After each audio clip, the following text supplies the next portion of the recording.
time of the Prophet sallallahu alaihi wasallam, there was a Sahabi called Aswad As Sulumi radiyallahu anhu, and he came to the Prophet sallallahu alaihi wasallam, and he said, "O Messenger of Allah, will I also enter into Jannah?" And the Prophet sallallahu alaihi wasallam said, "Of course you will enter into Jannah if you're a believer." He said, "But me, I'm regarded as low amongst the believers." He said, "O Sa'd, for you is the same reward as everybody else." And then the Sa'd radiyallahu anhu said, "Why will nobody give me their daughter to marry?" And the Prophet ﷺ said, "Go to, is Ibn Wahab here?" And Ibn Wahab was one of the leaders of Medina. He was one of the leaders of Medina. And his daughter was known for her beauty. And he said, "Is Ibn Wahab here?" And Ibn Wahab had just embraced Islam. And they said, "He's home, O Messenger of Allah." And the Prophet ﷺ said, "O Sa'd, go home and tell Ibn Wahab that I have sent you to request his daughter's hand in marriage." And Sa'd went home to the house of Ibn Wahab. He was elated. He knocked on the door. And Ibn Wahab opened the door. And Sa'd radiyallahu anhu said, "The Messenger of Allah has sent me to request your daughter's hand in marriage." And Ibn Wahab said, "You, my daughter? Don't you know my daughter? She's known for her beauty in Medina." And he said, "On your bike, go on." And when Sa'd was walking away, his daughter heard this. And she said, "Oh my father, wait, wait. This is a request of the Messenger of Allah. Where will we be if we turn down a request of the Messenger of Allah? You know, where will we be? Where will we be when we turn away from the concerns of the Prophet sallallahu alaihi wasallam? I'll tell you where we will be. We will be where we are. We will be where we are." And she said, "Where will we be if we turn away from the request of the Prophet sallallahu alaihi wasallam?" And then she turned to Sa'd and she said, "Sa'd, go to the Messenger of Allah and tell him I'm ready to marry you." And Sa'd went to the Messenger of Allah and he was elated. And the Prophet sallallahu alaihi wasallam did the nikah on 400 dirhams. And Sa'd radiyallahu anhu said, "400 dirhams? Oh Messenger of Allah, I've never seen 400 dirhams." And the Messenger of Allah said, "Go to Ali Abdul Rahman ibn Auf and Uthman and tell each one of them to give you 200 dirhams each." And he went to him and they gave him 200 dirhams plus.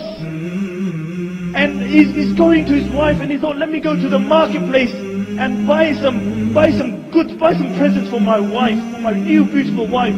And he's in the marketplace and then all of a sudden he hears a call, "Ya khaylallahi irkabi, Ya khaylallahi irkabi, bil jannati abshiri." The call of jihad came. And the narration mentioned that Sa'd stood wherever he was and he looked into the heavens and he said, "Oh Allah, I will buy with this wealth something which is pleasing unto thee." And he bought a house, went into the battlefield and he covered his face because he knew if the Messenger of Allah saw him, he would send him back. He would say, "Sa'd, you just got married." And the Sahaba began to say, "Who is this man who is coming to the battlefield with his face covered?" And Ali radiallahu anhu said, "Leave him. He's come to fight, leave him." And then he went into the battle and his horse was struck and he fell off his horse. And the narration mentioned he stood up and he went like this. And the Prophet ﷺ saw his dark skin. And the Messenger of Allah said, "Oh Sa'd, is that you?" And he said, "May my mother and my father be sacrificed for you, Messenger of Allah, it is Sa'd." And the Prophet ﷺ said, "Oh Sa'd, there is no other abode for you but Jannah." And Sa'd became elated and he jumped into the battlefield. And after a while there was a call, "Usiba Sa'd, Usiba Sa'd."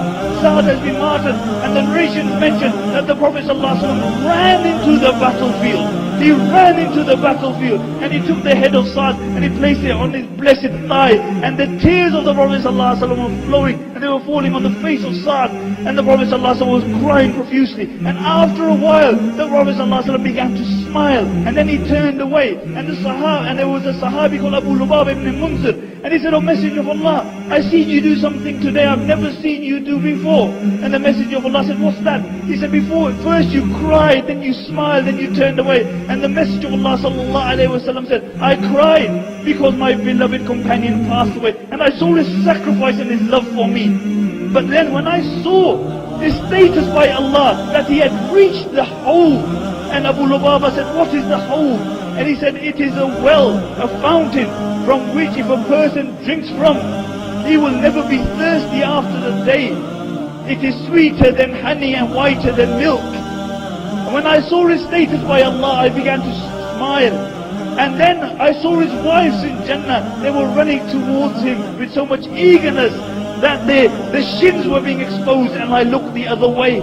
And then the Prophet ﷺ turned towards the Sahaba and they said, "Bring his horse and his sword." And they brought his horse and his sword. And he said, "Take this to his wife and tell her that this is his inheritance, and also inform her that Allah has given Zat wives in Jannah which are even more beautiful than she is. This was a man who a while ago didn't even know if he would attain Jannah. He had no status in society. But look at his status by Allah subhanahu wa ta'ala. Why? Because he lived, he died for the sake of Allah subhanahu wa ta'ala. May Allah subhanahu wa ta'ala make us all people who live for the sake of Allah subhanahu wa ta'ala. May Allah subhanahu wa ta'ala make us people who everybody sees our khair.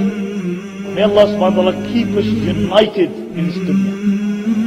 And may Allah reunite us all in Jannatul Firdaus.